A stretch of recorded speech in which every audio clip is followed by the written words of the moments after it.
नमस्कार, हिमाचल खबरनामा में आपका स्वागत है। मैं हूं कैलाश वर्मा। सबसे पहले नजर डालते हैं कुछ खास सुर्खियों पर।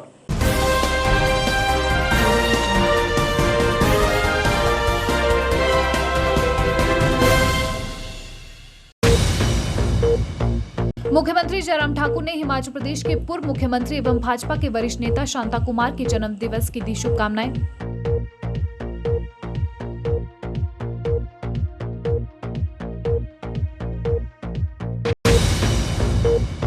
शहरी विकास मंत्री सुरेश भारद्वाज ने जुब्बल नावर कोटखाई विधानसभा क्षेत्र के कलबोग में आयोजित जनमंच कार्यक्रम की अध्यक्षता।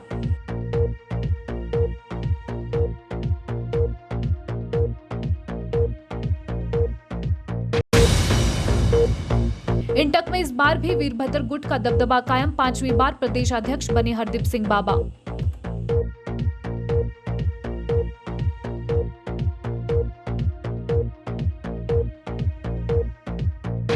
सुर्खियों के बाद अब खबरें विस्तार से। शहरी विकास मंत्री सुरेश भारद्वाज ने जुब्बल नावर कोटखाई विधानसभा क्षेत्र के कलबोग में आयोजित जनमंच कार्यक्रम की अध्यक्षता करते हुए कहा कि जनमंच कार्यक्रम बेहद महत्वपूर्ण है, जिसके माध्यम से लोगों की समस्याओं का घर द्वार पर ही निपटारा किया जा रहा है। उन्होंने कहा कि ग्रामीण क्षेत्र के लोग अपना घरेलू काम छोड़कर विभिन्न दस्तावेजों को बनाने के लिए कार्यालयों के चक्कर काटते रहते थे, जिस कारण ग्रामीणों का काफ़ी समय ऐसे दस्तावेजों को बनाने में लग जाता था। अब ऐसे कार्यों के लिए जनमंच कार्यक्रम काफ़ी सार्थक सिद्ध हो रहे हैं। इस दौरान अधिकतर समस्याओं का मौके पर निपटारा किया गया और लोगों की अन्य समस्याओं के जल्द समाधान के लिए संबंधित अधिकारियों को निर्देश दिए गए। शहरी विकास मंत्री सुरेश भारद्वाज ने जुब्बल नावर कोटखाई विधानसभा क्षेत्र के कलबोग में आयोजित जनमंच कार्यक्रम की अध्यक्षता करते हुए कहा कि सरकार का महत्वाकांक्षी कार्यक्रम जनमंच लोगों की व्यक्तिगत व सामूहिक समस्याओं के तुरंत निपटारे के लिए महत्वपूर्ण है। इसलिए केंद्र सरकार ने भी प्रदेश सरकार के जनमंच कार्यक्रम की सराहना की है। उन्होंने कहा कि जुब्बल नावर कोटखाई विधानसभा क्षेत्र में स्वर्गीय नरेंद्र बरागटा ने बागबानों के हितों को मद्देनजर रखते हुए अनेकों ऐसे विकास कार्य करवाए हैं, जिससे इस क्षेत्र के लोगों को सीधा लाभ मिल रहा है। भारद्वाज ने कहा कि सेब सीजन के दौरान सड़कों को सही स्थिति में रखने के लिए विभाग मुस्तैदी से कार्य करे। इस संबंध में किसी प्रकार की कोताही बर्दाश्त नहीं की जाएगी। मंत्री ने कहा कि आज के जनमंच कार्यक्रम कलबोग पंचायत सहित 11 पंचायत क्षेत्र के लोगों की समस्याओं व मांगों का मौके पर ही निपटारे के लिए आयोजित किया गया है, जिसके तहत ऑनलाइन 76 समस्याओं के आवेदन प्राप्त हुए, जिनमें से 73 समस्याओं का मौके पर निपटारा किया गया। लोक निर्माण विभाग से संबंधित 18 समस्याएं प्राप्त हुई, जिसमें से 17 समस्याओं का मौके पर निपटारा किया गया, जबकि एक समस्या को शीघ्र कार्यवाही के लिए विभाग भेजा गया। इसके अतिरिक्त विद्युत विभाग से संबंधित 27 समस्याएं, परिवहन विभाग की 2, जल शक्ति विभाग की 26, वन विभाग की 2 और ग्रामीण विभाग से संबंधित 1 समस्या प्राप्त हुई, जिनका निपटारा मौके पर ही किया गया। इसके अतिरिक्त कार्यक्रम के दौरान 61 अन्य आवेदन व कुछ मांगे भी प्राप्त हुई हैं, जिन्हें त्वरित कार्यवाही के लिए संबंधित विभागों को भेजा गया है। कार्यक्रम में कलबोग वन वृत्त से संबंधित स्थानीय लोगों द्वारा उठाई गई शिकायत पर मंत्री ने वन मंडलाधिकारी को निर्देश दिए कि वे इस मामले की जांच कर कृत कार्यवाही की रिपोर्ट मंत्री कार्यालय को भी भेजना सुनिश्चित करें। सुरेश भारद्वाज ने कहा कि स्वास्थ्य विभाग के माध्यम से 78 व्यक्तियों के स्वास्थ्य की जाँच की गई और आवश्यकता अनुसार 30 मरीजों के टेस्ट करने के उपरांत दवाइयाँ भी निःशुल्क की गई, जबकि 43 व्यक्तियों का कोविड वैक्सीन टीकाकरण किया गया। इसके अतिरिक्त राजस्व से संबंधित 7 विभिन्न प्रमाण पत्र, 6 इंतकाल भी मौके पर बनाए गए। जनमंच कार्यक्रम से पूर्व सुरेश भारद्वाज ने कलबोग स्कूल के नजदीक चिनार का पौधा भी रोपित किया और वर्तमान सरकार की नीतियों व कार्यक्रमों पर आधारित विभिन्न विभागों द्वारा जनमानस की जागरूकता के लिए स्थापित किए गए प्रदर्शनी स्टॉल का शुभारंभ व अवलोकन करने के उपरांत संबंधित अधिकारियों को आवश्यक दिशा निर्देश भी दिए। महिला एवं बाल विकास विभाग द्वारा लगाई गई प्रदर्शनी में रखे गए विभिन्न खाद्य व्यंजनों के स्टॉल का मुख्य अतिथि द्वारा केक काटकर शुभारंभ किया गया और गर्भवती महिला शीला डोगरा की गोद भराई का आशीर्वाद व कलबोग की नन्ही बच्ची वेदिका का अन्नप्राशन भी किया गया। देश का नेतृत्व एक ऐसे व्यक्ति के हाथ में है जो स्कूल की पढ़ाई करने के लिए रोजाना 9 किलोमीटर चल कर के स्कूल जाता था और 9 किलोमीटर वापस अपने घर को जाता था। उसको मालूम है कि गांव की क्या समस्या हो सकती है, छोटे छोटे व्यक्ति की क्या समस्या हो सकती है, उसको जो है सर्टिफिकेट बनाने के लिए क्या प्रॉब्लम होती है। तो इसके लिए आवश्यक है कि उन समस्याओं का समाधान जो है दर द्वार पर हो। इसलिए ठाकुर जयराम जी जो हिमाचल प्रदेश के ऐसे मुख्यमंत्री हैं, उन्होंने सबसे पहला काम जो किया वो इस जनमंच को जो है वो आयोजित करने का किया, ताकि घर द्वार पर जो है अब बहुत सारी समस्याएं जो शायद जो मैंने कुछ नहीं किया आज, लेकिन अधिकारी जो है वो माननीय मुख्यमंत्री जी के आदेश पर यहाँ पर जो है वो एसपी रैंक के अधिकारी हैं, बहुत बड़े अधिकारी होते हैं ये अपने अपने विभाग के, डिप्टी कमिश्नर हैं, एसपी हैं, डिस्ट्रिक्ट लेवल का प्रत्येक अधिकारी जो है जनमंच में जो है वो रहेगा। इतवार का दिन उनकी छुट्टी होती है, वो छुट्टी जो है वो उनकी समाप्त कर दी गई है, महीने में एक बार उनको रहना होगा और उनकी समस्याओं का समाधान जो है वो जो मौके पर हो सकता है वो मौके पर तुरंत होगा। इसीलिए मैंने जो है वो अधिकारियों को सबको कहा जिनको टाइम दिया है वो टाइम के अंदर जो है उन समस्याओं का समाधान करके दे, अदरवाइज जो है वो एक्शन जो गवर्नमेंट ले सकती है वो लेगी, ये जनमंच का नियम है। और जो काम नहीं हो सकता है वो अपने पोर्टल पर डालते हैं, इस समाधान में जो है मुख्यमंत्री जी के पास सीधा जाता है और फिर पूछताछ होती है कि ये क्यों नहीं हो सकता। कोई टेक्निकल कई चीजें हो सकती हैं, बहुत सारी चीजें हैं, कहीं पानी का सोर्स नहीं है, आप वहाँ कहेंगे कि वहाँ पर जो है वो स्कीम बना दो, तो उनको लेकिन उनको बताना पड़ेगा, रीजन देकर के बताना पड़ेगा क्यों नहीं हो सकता। और जिसका समाधान यहाँ पर होना है, जो आज हमने टाइम लाइन दी है उस टाइम के अंदर जो है वो काम पूरे हो जाने चाहिए। अगर नहीं हुए तो अधिकारी जो है वो जान रहे हैं कि उनके खिलाफ जो है वो सरकार कोई भी रास्ता अख्तियार कर सकता है। मैं कोई ये धमकी नहीं दे रहा हूं, मैं सिर्फ चेतावनी दे रहा हूं, क्योंकि जनता की सरकार है, जनता के लिए है, जनता के द्वारा है। हम लोगों को जो है चुनकर के भेजा है, तो जनता ने भेजा है। हम आपके पास हर 5 साल बाद जो है वो घर घर आते हैं कि जी मेरा ध्यान रखना, कमल के फूल का रखना या दूसरे निशान का रखना। तो असल में जो है वो जो सरकार चलाता है वो आप लोग हैं जो यहाँ पर सामने बैठे हुए हैं। आप अगर वोट देंगे तो सरकार चलती है, आप वोट दूसरे को देंगे तो दूसरा सरकार चलाएगा, और वो सरकार आपके हित में होनी चाहिए। इस बात को ध्यान में रखते हुए जो है वो जनमंच का आयोजन जो है आज किया गया है। और मैं समझता हूँ कि इसमें जो है वो हमने कोशिश की है कि सबकी समस्याओं का समाधान हो सके। केंद्रीय खेल मंत्री अनुराग ठाकुर ने कहा कि हिमाचल प्रदेश में युवा आबादी बढ़ रही है, वह उन्हें 21वीं सदी के कौशल के साथ सक्षम बनाना चाहते हैं, जिससे वह बदलते, गतिशील और विकसित हो रहे डिजिटल कार्यस्थल के लिए खुद को तैयार कर सके। 21वीं सदी के कौशलों की कमी को दूर करने के लिए अनुराग ठाकुर ने ड्रीम 11 के संस्थापक हर्ष जैन और एक्स विलियन स्किल लैब के संस्थापक सम्यक चक्रवर्ती के साथ युवाओं को भविष्य के रोजगार पर संबोधित किया। सूचना एवं प्रसारण और युवा कार्यक्रम व खेल मंत्री अनुराग ठाकुर ने कहा कि आज के दौर में कौशल विकास के माध्यम से रोजगार प्राप्त भी किया जा सकता है और दूसरों के लिए रोजगार के द्वार भी खोले जा सकते हैं। वीडियो कॉन्फ्रेंसिंग के माध्यम से युवाओं को भविष्य के रोजगार विषय पर संबोधित करते हुए अनुराग ठाकुर ने कहा कि आज हिमाचल में युवा आबादी बढ़ रही है और सरकार उन्हें 21वीं सदी के कौशल के साथ सक्षम बनाना चाहती है, ताकि वे बदलते, गतिशील और विकसित हो रहे डिजिटल कार्यस्थल के लिए खुद को तैयार कर सके। मंत्री अनुराग ठाकुर ने कहा कि प्रधानमंत्री नरेंद्र मोदी के नेतृत्व में हम भारत को दुनिया के सबसे बड़े कुशल कार्यबल में बदलने के लिए प्रतिबद्ध है। मंत्री अनुराग ठाकुर ने कहा कि हिमाचल प्रदेश राज्य में युवाओं को बदलते परिवेश में सफल होने के लिए उन्हें सक्षम बनाने के लिए XBSL और ET स्किल हब एक ई-लर्निंग प्लेटफॉर्म के माध्यम से एनिमेटेड मॉड्यूल मास्टर क्लास के जरिए उनके कौशल विकास के लिए काम करेगा, जहां 50 से ज्यादा CEO और प्रोफेशनल्स उनका मार्गदर्शन व रोजगार प्राप्ति में सहायता करेंगे। 21वीं शताब्दी में भारत न केवल भारत की बल्कि दुनिया भर की स्किल्ड मैन पावर की मांग को पूरा करे, जहां एक और मोदी जी की सरकार में स्किल मंत्रालय देश के कोने कोने में लाखों लोगों को प्रतिवर्ष स्किल्स उपलब्ध करवा रहा है, प्रशिक्षित कर रहा है। वहीं पर हिमाचल प्रदेश में AT स्किल्स हब और एक्स विलियन स्किल्स लैब ने प्रयास किया है कि वहां के हजारों युवाओं को प्रशिक्षित करके रोजगार, स्वरोजगार, कारोबार के अवसर दे सके।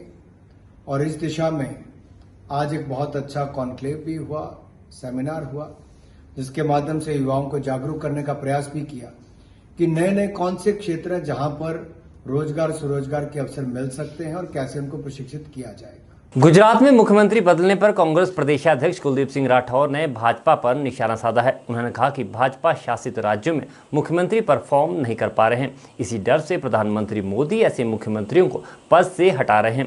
राठौर ने कहा कि हालांकि मुख्यमंत्री बनाना हटाना भाजपा का अंदरूनी मामला है, लेकिन देश में ऐसा पहली बार हो रहा है कि राज्यों के बार बार मुख्यमंत्री बदले जा रहे हैं। राठौर ने कहा कि हिमाचल में भी कई भाजपा नेताओं की मुख्यमंत्री की कुर्सी पर नजर है, ऐसे में कभी भी प्रदेश में कुछ भी हो सकता है। गुजरात में मुख्यमंत्री बदलने पर कांग्रेस प्रदेश अध्यक्ष कुलदीप सिंह राठौर ने भाजपा पर निशाना साधते हुए प्रदेश में भी उलटफेर होने की बात कही। कुलदीप राठौर ने कहा कि बीजेपी शासित प्रदेशों में मुख्यमंत्री परफॉर्म नहीं कर पा रहे हैं, जिस डर से प्रधानमंत्री मुख्यमंत्रियों को पद से हटा रहे हैं। जो भारतीय जनता पार्टी के जितने प्रदेशों में मुख्यमंत्री बने वो परफॉर्म नहीं कर पा रहे और इसी डर से प्रधानमंत्री जो है लगातार मुख्यमंत्रियों को बदल रहे हैं। मुझे लगता है कि मुख्यमंत्री बनाना हटाना ये प्रेरोगेटिव भारतीय जनता पार्टी सरकार का है, लेकिन जिस ढंग से मंत्रियों को बदला जा रहा है ये देश के इतिहास में पहली बार हो रहा है। इससे साफ तौर से लगता है कि जो प्रदेश सरकारें हैं वो परफॉर्म नहीं कर पा रही हैं। वहीं कांग्रेस प्रदेश अध्यक्ष ने कहा कि सोमवार को कुल्लू में कांग्रेस एक बड़ी जनसभा करने जा रही है और जनसभा को जन आक्रोश रैली का नाम दिया गया है, क्योंकि प्रदेश में जिस तरह से महंगाई, बेरोजगारी बढ़ी है, विकास के काम ठप पड़े हैं, किसानों बागवानों का शोषण हुआ है, इन सभी मुद्दों को लेकर कांग्रेस पार्टी सोमवार को बड़ी जनसभा करने जा रही है। राजधानी शिमला के व्यापार मंडल के चुनाव को लेकर चल रहे हाई वोल्टेज ड्रामे में फिर से गुटबाजी खुलकर सामने आई है। अभी हाल ही में सर्वसम्मति से चुनी गई व्यापार मंडल की कार्यकारिणी के खिलाफ अब शहर के कारोबारियों ने ही मोर्चा खोल दिया है। इसके साथ ही अलग से चुनाव करवाने का ऐलान कर दिया है।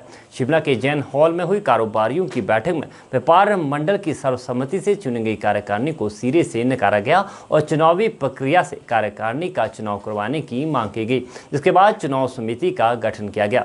रमेश चोजड़ को चुनाव समिति का अध्यक्ष बनाया गया, जबकि रमेश अग्रवाल और मुकेश शारदा को सदस्य बनाया गया है। राजधानी शिमला के व्यापार मंडल के चुनावों को लेकर चल रहे हाई वोल्टेज ड्रामे में फिर से गुटबाजी खुलकर सामने आई है। अभी हाल ही में सर्वसम्मति से चुनी गई व्यापार मंडल की कार्यकारिणी के खिलाफ अब शहर के कारोबारियों ने ही मोर्चा खोल दिया है। कारोबारियों का आरोप है कि चंद लोगों ने बंद कमरे में अध्यक्ष सहित अन्य कार्यकारिणी का गठन किया है, जबकि नामांकन भरने वाले सदस्यों ने इसमें अपनी सहमति नहीं दी थी। चुनाव समिति के अध्यक्ष रमेश चोजड़ ने कहा कि लोकतांत्रिक प्रक्रिया के तहत चुनावों के जरिए ही व्यापार मंडल की कार्यकारिणी का गठन किया जाता रहा है, लेकिन इस बार बिना चुनाव के ही चंद लोगों ने व्यापार मंडल का गठन कर दिया, जो कि शहर के कारोबारियों को मंजूर नहीं है। कारोबारी पहले से ही चुनाव करवाने की मांग कर रहे थे। वहीं रविवार को बुलाई गई बैठक में चुनाव समिति का गठन किया गया और तय किया गया कि जल्द ही चुनावों का शेड्यूल जारी कर चुनावी प्रक्रिया भी शुरू कर दी जाएगी।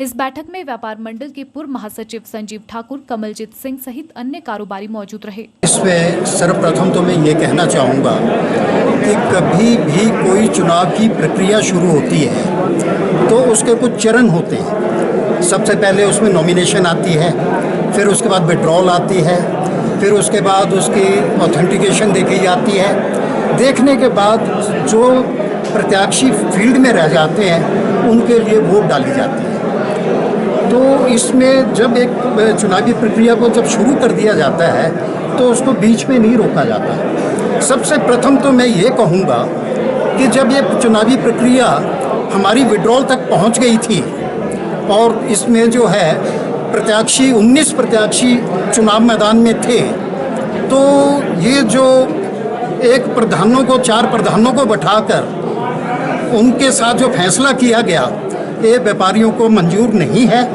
ये एक उनके ऊपर थोपा हुआ फैसला था, ये व्यापारियों ने मंजूर नहीं किया। अभी आपने देख लिया ये हाल खचाखच भरा हुआ है। आप सभी के सामने सभी व्यापारियों ने एक मत होके कहा है कि वोटिंग होनी चाहिए, चुनाव होने चाहिए।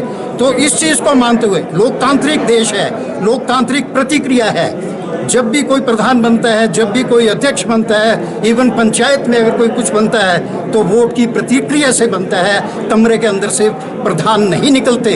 अगर कमरे के अंदर से प्रधान निकलते हैं तो लोकतंत्र की हत्या है, एक वोट देने वाले मतदाता की हत्या है। उसके अधिकार के ऊपर एक डाका है जो कि डाला गया है और उसका हम प्रतिरोध करते हैं कि उन्होंने मुझे इलेक्शन कमीशन में इंचार्ज बनाया है। मेरे दो सहयोगी मेरे साथ खड़े हैं, रमेश अग्रवाल जी और मुकेश शारदा जी। इसमें मैं आपके संज्ञान में बात लाना चाहता हूं कि जो पुरानी चुनाव समिति थी उसका भी मैं चुनाव में हिस्सेदार था, मैं उनका सदस्य था। रमेश अग्रवाल जी भी उनके सदस्य थे।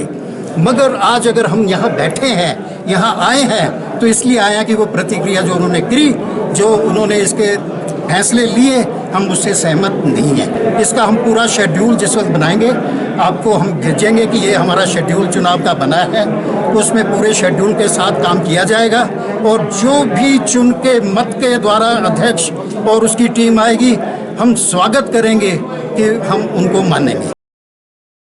शिमला ग्रामीण के अंतर्गत आने वाले घनाटी क्षेत्र में भूस्खलन का मामला सामने आया है। भूस्खलन की जद में आसपास के कई मकान भी आ सकते हैं, जिससे प्रभावित लोगों की परेशानी बढ़ गई है। खतरे की जद में आए भवन के मालिक ने भूस्खलन का कारण ठेकेदार द्वारा यहां अवैज्ञानिक तरीके से की गई अंधाधुंध खुदाई को बताया है। उन्होंने कहा कि यदि बरसात से पहले यहाँ रिटेंशन वॉल लगा दी जाती तो नुकसान से बचा जा सकता था। प्रभावित भवन के मालिक ने भूस्खलन से हुए नुकसान के मुआवजे की मांग की है। तो ये जो आप मकान देख रहे हैं, ये मेरा मकान है। बैकग्राउंड में जो मकान दिख रहा है, तो ये हाथ में एडजस्टमेंट प्लॉट में सारी कटिंग होने के बाद उन्होंने रिटेंशन नहीं टाइम से, और कुछ ये संतोष हैं ठेकेदार हैं और उनके साथ कुछ और पार्टनर हैं, इन लोगों ने काम करवाया और रिटेंशन पे ये लोग आनाकानी करने लगे। तो साथ ये मकान के साथ लगते प्लॉट है, वो खेत था एक, तो वो भी स्लाइड कर गया। जैसी बारिश हुई उन्होंने रिटेंशन की नहीं हुई थी, तो मेन कारण तो रिटेंशन ना करना ही है। अगर वो रिटेन हुआ होता तो ये मेरे मकान के साथ जो लगता खेत है वो ना स्लाइड करता। तो जिस वजह से जैसे वो खेत स्लाइड किया तो उसने तकरीबन 15 से 20 फुट मेरे घर की तरफ को भी सारा स्ट्रेच खींचा। और मेरा कॉलम आप देखते हैं तरपाल के नीचे नज़र अब नहीं आ रहा है आपको, तरपाल में सारा कॉलम वो खुल गया है। अब पूरा स्ट्रक्चर मेरा जो है वो रिस्क पे है। इसमें मैंने अपने परिवार को कहीं दूसरी जगह शिफ्ट कर दिया है। हम यहाँ इस मकान में नहीं रह पा रहे हैं। मैडम, हम ये मांग करते हैं कि अब इसका जो भी कंपनसेशन है, जिस तरह से भी वो हमारा भरपाई हो सकती है, एडमिनिस्ट्रेशन इस तरह से टेकअप करे। जो भी मतलब कारण तो वही है, जो कटिंग हुई है कारण तो वही है, तो अब या तो उसको कुछ भरपाई करें या कुछ जिस तरह से हमारी कोई मदद हो सकती है वो प्रशासन करे। और आगे इस तरह से थोड़ा सा मेरा असली मतलब यही है कि इस तरह का जब भी ऐसा कुछ हो कहीं भी गांव में किसी में या शहर में होता है तो वहाँ काउंसलर या प्रधान की एनओसी ली जाए जहाँ भी कटिंग हो, उससे पहले कटिंग नहीं होने देनी चाहिए। और ये जेसीबी का ही रोल है, जिस वजह से सरकार तो कहती है कि नहीं जेसीबी की कटिंग होनी चाहिए, यहाँ पब्लिक कह रही हो तो वहाँ पे तो वैसे भी जेसीबी अलाउड नहीं होनी चाहिए। पर पता नहीं कुछ इन्फ्लुएंशियल लोग हैं, ये उन्होंने यूज़ किया। या रात भर 3 जेसीबी लगी रही। हम लोगों ने ऑब्जेक्ट किया तो जाके कहीं रात को ये काम रुकता था, अदरवाइज एब्रप्टली इन्होंने कटिंग किया, जिससे बहुत अब पीछे के 3-4 मकान हैं वो सब खतरे में आ गए हैं। मैडम, हम अपने साथ में पड़ोस हैं उनके वहाँ पे हम सेट लेके रह रहे हैं। थोड़ा अपना जो रोज़ दिनचर्या वाला सामान है वो सारा शिफ्ट करके अभी ऑफिस नहीं जा पा रहे हैं। बच्चों का स्कूल है, बच्चों में सब चीज़ें मतलब हमारी सफ़र कर रही हैं। शिमला को स्मार्ट सिटी बनाने के लिए नगर निगम द्वारा शहर में कई विकासात्मक कार्य करवाए जा रहे हैं। शहरी विकास मंत्री सुरेश भारद्वाज ने बताया कि स्मार्ट सिटी के तहत शिमला के विकास नगर में फर्स्ट फेज में राष्ट्रीय उच्च मार्ग तक 33 मीटर लिफ्ट और एक ओवरब्रिज का निर्माण किया जाएगा। उन्होंने कहा कि दूसरे चरण में एक लिफ्ट और बनाई जाएगी, जिसके बनने से लोग लिफ्ट, ओवरब्रिज और स्मार्ट पाथ से होते हुए सीधे सचिवालय पहुंच सकेंगे और यहां गाड़ियों की आवाजाही भी कम हो जाएगी। उन्होंने बताया कि छोटा शिमला से पंथा घाटी तक सड़क को चौड़ा करने का कार्य भी प्रगति पर है। केंद्र की मोदी सरकार द्वारा शिमला को स्मार्ट सिटी मिशन में सम्मिलित किया गया है, जिसके चलते शिमला में स्मार्ट सिटी के अंतर्गत अनेकों विकास कार्य किए जा रहे हैं। ये जानकारी शहरी विकास मंत्री सुरेश भारद्वाज ने मीडिया से बातचीत के दौरान दी। भारद्वाज ने कहा कि पंजाब रीऑर्गेनाइजेशन एक्ट के बाद शिमला हिमाचल का हिस्सा बना, जिसके बाद शिमला को हिमाचल की राजधानी बनाया गया। समय के साथ साथ यहाँ की जनसंख्या बढ़ती गई और अब शिमला शहर की जनसंख्या 2.5 लाख है, जो पर्यटन सीजन के दौरान लगभग 4 लाख हो जाती है। भारद्वाज ने कहा कि शिमला शहर में गाड़ियों की संख्या भी बढ़ गई है। उन्होंने कहा कि इसी को देखते हुए स्मार्ट सिटी के अंतर्गत शिमला शहर की सड़कों को चौड़ा करने का कार्य किया जा रहा है। सुरेश भारद्वाज ने कहा कि स्मार्ट सिटी के तहत फर्स्ट फेज में विकास नगर से राष्ट्रीय उच्च मार्ग तक एक 33 मीटर ऊंची लिफ्ट और एक ओवर ब्रिज का निर्माण किया जाएगा। उन्होंने कहा कि सेकंड फेज में एक लिफ्ट और बनाई जाएगी, जिसके बनने से लोग लिफ्ट, ओवरब्रिज और स्मार्ट पाथ से होते हुए सीधे सचिवालय पहुंच सकेंगे और यहां गाड़ियों की आवाजाही भी कम हो जाएगी। उन्होंने बताया कि छोटा शिमला से पंथा घाटी तक सड़क को चौड़ा करने का कार्य भी प्रगति पर है। भारद्वाज ने बताया कि शिमला शहर में स्मार्ट सिटी के अंतर्गत अनेकों विकास कार्य चल रहे हैं। आज 2.5 लाख की पॉपुलेशन शिमला शहर की परमानेंट है और गर्मियों में टूरिस्ट सीजन के टाइम ये आबादी जो है वो डेली 4 लाख 5 हज़ार तक जो है वो पहुंचती है। इसलिए सुविधाएं उसी हिसाब से जो है यहाँ पर आवश्यकता है। सड़क जो है वो चौड़ा होना यहाँ पर बहुत जरूरी था। अभी भी जितनी यहाँ पर पार्किंग्स बनाई है, चाहे वो पीपीपी मोड में बनाई है या म्युनिसिपल कॉर्पोरेशन या गवर्नमेंट ने बनाई है, सब वो भारतीय जनता पार्टी के शासनकाल में बनी है। लेकिन अभी भी ये बहुत कम है, जितनी रिक्वायरमेंट है उससे कम है। इसलिए वाइडनिंग भी आवश्यक है।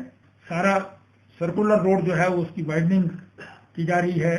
फिर उसके बाद जैसे छोटा शिमला का है या उस साइड बालूगंज का एरिया है, तो इन सब स्थानों पर जो है वाइडनिंग का काम चलाया जा रहा है। वो कोशिश कर रहे हैं स्मार्ट सिटी प्रोजेक्ट के अंदर बढ़ रहे हैं। ये ओरिजिनली जो प्रोजेक्ट था ये 2900 करोड़ का जो है वो बनाया गया था म्युनिसिपल कॉर्पोरेशन के द्वारा, लेकिन इसकी जो ऑल इंडिया लेवल पर जो है वो इसका पैटर्न है और जो फंडिंग है वो 50-50% होता है। 50 स्टेट गवर्नमेंट और 50 सेंट्रल गवर्नमेंट। 500 करोड़ जो है इसमें सेंट्रल गवर्नमेंट देगी और 500 करोड़ प्रदेश सरकार जो है देगी। तो लगभग जो है वो जो प्रोजेक्ट अभी तक हम बना रहे हैं वो 950 करोड़ के जो है वो ऑलरेडी अंडर एग्जीक्यूशन है और अंडर टेंडर है सभी जो है वो। और हम समझते हैं कि जब तक समय इसका पूरा होगा तब तक हम चीज़ों को पूरा कर सकेंगे। अगर एक्सटेंड होता है तो काम और एक्सटेंशन हो सकता है। तो आप देख रहे हैं कि सुमटी से लेकर आगे पंथा घाटी तक जो है सेक्रेटेरिएट तक पूरा छोटा शिमला का बाजार जो कोई सोच भी नहीं सकता था वो आज जो है वो पूरा वाइडन हो रहा है। इसी प्रकार से जो स्मार्ट पाथ सेक्रेटेरिएट होते हुए जाएगा वो नीचे जो है वो आयुर्वेदिक हॉस्पिटल तक जो है वो जाएगा, क्रिश्चियन स्कूल होते हुए। तो इसलिए एक पूरा ये क्षेत्र जो है वो इसके जहाँ स्मार्टनेस होगी वहीं पर कंजेशन बचेगा। इसके अलावा बाकी शहर में भी एक इसी प्रकार की लिफ्ट जो है लक्कड़दार बस स्टैंड से रिज की ओर जाए, उसका भी जो है वो फॉरेस्ट की क्लियरेंस के कारण जो है वो काम रुका था, लेकिन अब वो क्लियर हो गया है। तो उसमें भी 2 फेसेस में बनेगा। एक फेस जो है वो ऊपर लिफ्ट आएगी, लिफ्ट से जो है फिर ओवरब्रिज होगा, ओवरब्रिज से जो है वो आगे जो है रिज तक जो है दूसरी लिफ्ट उसमें बनेगी। और वहाँ रिज की भी रेनोवेशन हो रही है, जिसकी जो है वो रुड़की IIT द्वारा जो है उसका सारा स्ट्रक्चरल डिजाइन वगैरह किया गया है, क्योंकि रिज की सिंकिंग की जो व्यवस्था है उसको ठीक करने के लिए बनाया जा रहा है। इसी तरह से जो है वो एस्केलेटर्स जो है वो एक ऑकलैंड जो स्कूल है उसके पास से जो है वो आएगा लक्कड़दार की ओर, और एक रिज में ऊपर जाखू में जो है बनने वाला है। लेकिन कुछ प्रोजेक्ट हमारे ऐसे हैं जिसमें फॉरेस्ट की क्लियरेंस जो है वो आवश्यक है, तो वो फॉरेस्ट की क्लियरेंस जो है अवेट कर रहे हैं। ये काम हमारे प्रारंभ हो जाएगा। हिमाचल प्रदेश इंटक अध्यक्ष के रूप में एक बार फिर हरदीप सिंह बाबा को चुना गया है। शिमला स्थित कांग्रेस मुख्यालय राजीव भवन में हुए इंटक के चुनाव में इंटक से संबंधित प्रदेश की 118 यूनियन ने हिस्सा लिया। इस दौरान सर्वसहमति से हिमाचल प्रदेश इंटक अध्यक्ष हरदीप सिंह बाबा को चुना गया। अध्यक्ष पद की औपचारिक घोषणा होने के बाद कांग्रेस कार्यालय में हरदीप सिंह को फूल मालाएं पहनाने और बधाई देने वालों का हुजूम लगा रहा। चुनाव में इंटक से जुड़ी 118 यूनियनों के 300 से अधिक प्रतिनिधियों ने हिस्सा लिया। इंटक के प्रदेशाध्यक्ष हरदीप सिंह बाबा ने कहा कि प्रदेश में कामगारों की आवाज़ सरकार तक जोरदार तरीके से पहुंचाई जाएगी। कामगार बोर्ड से जुड़े मजदूरों के हक सरकार से दिलाए जाएंगे। हिमाचल इंटक में इस बार भी वीरभद्र सिंह गुट का दबदबा रहा है। इंटक के प्रदेशाध्यक्ष हरदीप सिंह बाबा को रविवार को एक बार फिर सर्वसम्मति से प्रदेश अध्यक्ष चुन लिया गया है। उन्हें 5वीं बार प्रदेश इंटक की बागडोर सौंपी गई है। राष्ट्रीय मजदूर कांग्रेस का राज्य स्तरीय चुनाव वर्ष 2021-24 तक राजीव भवन शिमला में राष्ट्रीय युवा इंटक अध्यक्ष एवं राष्ट्रीय इंटक सचिव संजय गावा की अध्यक्षता में हुआ।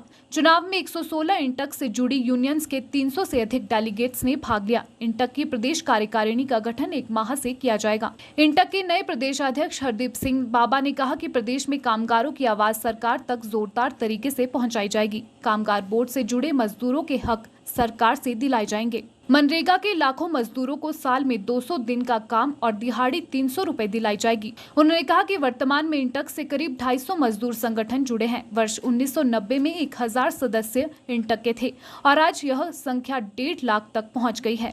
नई कार्यकारिणी से 125 पदाधिकारी और कार्यकारिणी सदस्य रहेंगे। इंटक ने 18 प्रस्ताव पारित किए हैं और ये सरकार के समक्ष रखे जाएंगे।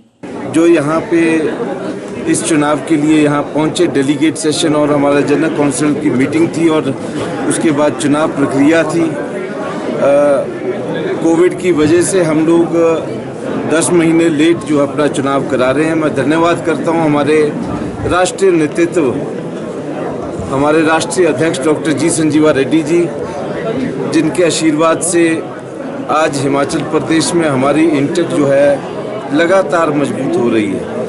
मैं धन्यवाद करता हूं श्री संजय गाबा जी का, जो हमारे राष्ट्रीय सचिव हैं और युवा इंटक के राष्ट्रीय अध्यक्ष हैं, जिन्होंने पर्यवेक्षक के तौर पर यहाँ पे हिमाचल प्रदेश में उनका आगमन हुआ और आज ये चुनाव प्रक्रिया, डेलीगेट सेशन और जनरल काउंसिल की बैठक जो है यहाँ पे संपन्न हुई। हमारी जितनी भी यहाँ चाहे वो सरकारी या गैर सरकारी यूनियंस ने आज इस मीटिंग में शिरकत की। मैं सभी यूनियंस का, जो एक तरफ चंबा के भरमौर क्षेत्र में है वहाँ से लेकर किन्नौर तक के हमारे जो साथी आज इस जो नाथपा झाकड़ी का जब हमारा जो है प्रोजेक्ट है वहाँ पे कार्यरत हमारी कार्यकारिणी के जो लोग हैं, यूनियंस के पदाधिकारी हैं, सभी लोगों का, जो विभिन्न ट्रांसपोर्ट यूनियंस हैं, हमारे ट्रक है, कैंटर हैं, हमारी मैक्सी कैब और टैक्सी यूनियंस के हमारे जो अध्यक्ष हैं और विभिन्न ऐसी एनटीपीसी कोल डैम की हमारी कॉन्ट्रेक्चुअल वर्कर यूनियन है, रेगुलर वर्कर यूनियन है, किसान खेतिहर मजदूर की हमारी यूनियन है।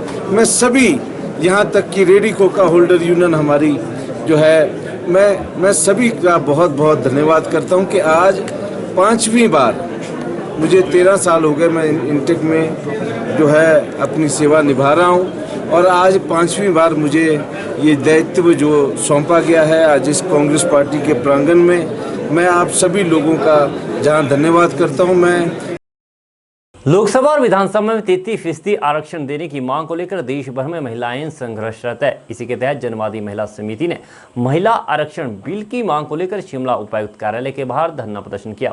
जनवादी महिला समिति के अध्यक्ष फालमा चौहान ने कहा कि महिलाओं को संघर्ष करते आज 25 वर्ष हो गए हैं, लेकिन आज तक महिलाओं को नीति निर्धारण से दूर रखा गया है। उन्होंने कहा कि स्वयं को महिला हितैषी बताने वाली मोदी सरकार को इस बिल को लागू करना चाहिए।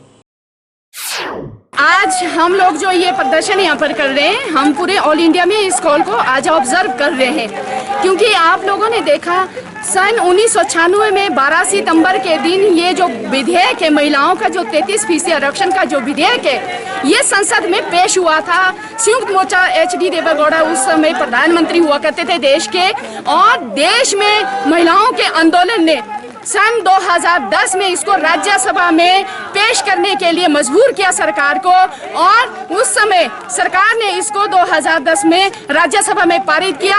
लेकिन जब लोकसभा में इस बिल को पारित करने की बारी आई तो इसको औंधे मुंह गिराया गया। आप लोग देख रहे हैं कि जिस तरीके से जो दूसरी पॉलिटिकल पार्टियां हैं, जैसे कई तरह की ये जो राजनीतिक दल है, वो राजनीतिक दल ये नहीं चाहते कि जो महिलाएं हैं वो संसद और विधानसभा में आए, क्योंकि उनकी जो राजनीति है वो फिर बंद हो जाएगी और ना ही महिलाओं को वो इस तरीके का मतलब समानता में वो जो राजनीतिक दल है वो विश्वास करते हैं। तो इसलिए हम लोग आज ये धरना प्रदर्शन आज पूरे देश और प्रदेश में कर रहे हैं। प्रदेश सरकार ने क्षय रोग निवारण योजना के तहत टीबी के रोगियों के लिए एमआरआई और सीटी स्कैन टेस्ट फ्री कर दिया है, जिसके लिए स्वास्थ्य विभाग ने सभी मेडिकल कॉलेजों और अस्पताल के लिए अधिसूचना जारी कर दी है। आमतौर पर जो टीबी का रोगी होता है उसके बार बार एक्सरे करवाए जाते हैं। इससे यह पता चलता है कि टीबी रोग फेफड़ों में कितना फैल रहा है। यदि एक्सरे में क्लियर पिक्चर नहीं आती तो डॉक्टर सीटी स्कैन व एमआरआई की सलाह देते हैं। बता दें कि जिला शिमला में टीबी के मरीजों की संख्या करीब 1700 है। कोरोना के बाद टीबी मरीजों की संख्या में इजाफा हुआ, क्योंकि कोरोना संक्रमण सीधा मरीजों के फेफड़ों पर असर करता है। आईजीएमसी के पल्मोनरी मेडिसिन विभाग में रोजाना कई मरीज ऐसे जांच के लिए आ रहे हैं जिन्हें पहले कोरोना हुआ था और अब उनके फेफड़ों में दिक्कत है। टेस्टिंग के बाद पता चलता है कि मरीज को टीबी रोग हो चुका है। लिहाजा सरकार ने अब 2 बड़े टेस्ट फ्री करके टीबी मरीजों के लिए पूरा इलाज लगभग फ्री कर दिया है। इस बारे में आईजीएमसी के वरिष्ठ चिकित्सा अधिकारी डॉक्टर जनकराज ने बताया कि टीबी के मरीजों के लिए सीटी स्कैन और एमआरआई की सुविधा निःशुल्क की गई है। यहाँ अब टीबी मरीजों के यह दोनों टेस्ट फ्री होंगे। प्रदेश भर में एक योजना चलाई जा रही है जिसको मुख्यमंत्री क्षय रोग निवारण योजना कहा जाता है। इस योजना के तहत हिमाचल प्रदेश के बोनाफाइड हिमाचली पूरे प्रदेश भर में किसी भी सरकारी और एम्पैनल्ड प्राइवेट हॉस्पिटल, मतलब जो सरकार की इन योजनाओं के तहत पंजीकृत अस्पताल हैं, अगर वहाँ पर ये लोग अपना सीटी और एमआरआई करवाते हैं तो इनको इसके लिए कोई भी राशि जो है वो व्यय नहीं करनी पड़ेगी। और इनकेस अगर कभी किसी को किसी कारणवश राशि व्यय करनी पड़ती है तो सब लोगों को इससे आग्रह रहेगा कि अपना वो बिल और जो ट्यूबरक्लोसिस के पेशेंट्स को एक निक्षय आईडी, उनका एक खास नंबर उसके लिए जारी किया जाता है। जैसे कैंसर के मरीजों के लिए एक नंबर जारी किया जाता है, वैसे ही ट्यूबरक्लोसिस के मरीजों को एक निक्षय आईडी दिया जाता है।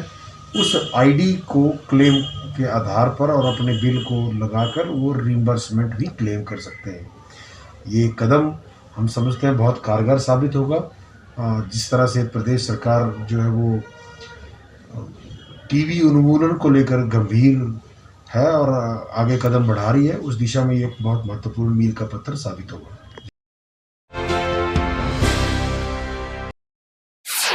पूर्व बागवानी मंत्री सिंगीराम ने बताया कि मुख्यमंत्री का रामपुर दौरा क्षेत्र की जनता के लिए सौगात लेकर आया है। उन्होंने बताया कि 81 करोड़ की घोषणाएं रामपुर के लिए बहुत बड़ी बात है। हालांकि विकास कभी रुकता नहीं और ना ही कभी आवश्यकता घटती है। उन्होंने कहा कि मुख्यमंत्री ने रामपुर की प्रमुख समस्याओं व मांगों को समझा और उनका निपटान भी किया। इस दौरान पूर्व मंत्री ने रामपुर की कुछ समस्याओं का भी जिक्र किया और बताया कि वह इन मामलों को मुख्यमंत्री के ध्यान में लाएंगे ताकि इनका समयबद्ध निवारण हो सके। उन्होंने बताया कि रामपुर के महात्मा गांधी चिकित्सा सेवा परिसर में सुधार की आवश्यकता है। इसके साथ साथ उन्होंने कहा कि पूर्व बागवानी मंत्री होने के नाते वह किसान बागवानों के दुख दर्द को बखूबी समझते हैं और इसमें कुछ बुद्धिजीवी वर्ग के सुझाव भी आए हैं जिन्हें वे मुख्यमंत्री तक पहुंचाएंगे। बागवानों के हितों के लिए चाहे वह एपीएमसी को सुदृढ़ करने की बात हो या फिर मंडी मध्यस्थता योजना के तहत बागवानों को वाजिब दाम दिलाने, इसी तरह फलों पर आधारित छोटे छोटे उद्योगों को ग्रामीण स्तर पर पहुँचाने के सुझाव को सरकार के समक्ष रखेंगे।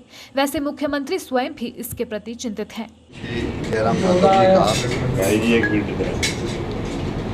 धन्यवाद करता हूँ रामपुर की जनता की ओर से, और उन्होंने यहाँ लगभग 81 करोड़ की सौगात यहाँ पर रामपुर की जनता को दी। मैं उनका तहे दिल से धन्यवाद करता हूँ। और विकास की गति तेज लाने के लिए उन्होंने यहाँ दिशा निर्देश दिए हैं, उनका भी मैं बहुत धन्यवाद करता हूँ। मैं माननीय मुख्यमंत्री जी के ध्यान में इस बात को भी लाना चाहूँगा कि यहाँ जो और कोई ज्वलन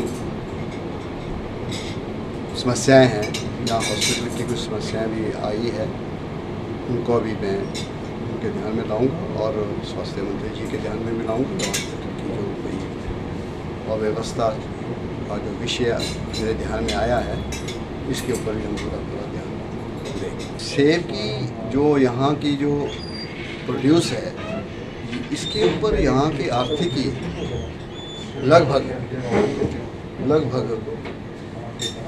4,500-5 हज़ार करोड़ की इकॉनमी सेब के ऊपर निर्भर है। और मुझे वही चिंता का विषय है, माननीय मुख्यमंत्री जी ने भी इस विषय पर चिंता जताई है कि बागवानों को इस साल उचित मूल्य प्राप्त नहीं हो रहा है और उनका जो प्रोड्यूस है और उनको सही दाम से उनकी जो उस फसल का जो है सही दाम नहीं मिल पा रहा है, एक बिग कंसर्न है। हिमाचल खबरनामा के इस अंक में इतना ही। नमस्कार।